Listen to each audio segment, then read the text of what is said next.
আজকে রান্না করে দেখাবো পালং শাক দিয়ে গরুর মাংস। তো সবার প্রথমে আমি এখানে কিন্তু ঝাল পেঁয়াজ লাল করে নিয়েছি, সাথে মশলাটাও ভালো করে কষিয়ে নিয়েছি। ছোট ছোট কিউব করে আমি মাংস কেটে নিয়েছিলাম, তো সেই মাংসটাই মশলার ভিতরে দিয়ে দিয়েছি। মশলা যত ভালো করে কষানো যায় রান্নার স্বাদটা কিন্তু ততই বেড়ে যায়। মাংসটা কষানো হয়ে গেছে, উপর থেকে তেলও উঠে গিয়েছে।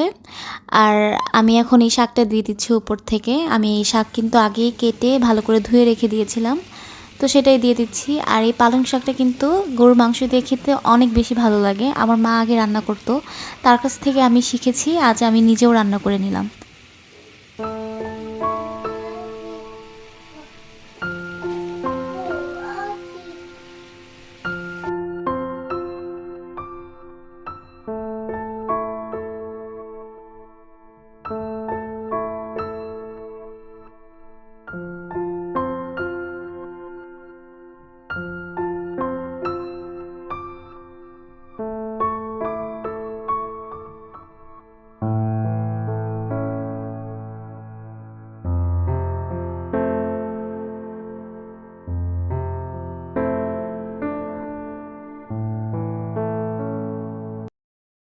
পালং শাক দিয়ে গরুর মাংস আমরা কেনা পারি, তো আমি আজকে রান্না করে নিলাম, ভাবলাম যে একটু শেয়ার করি আপনাদের সাথে।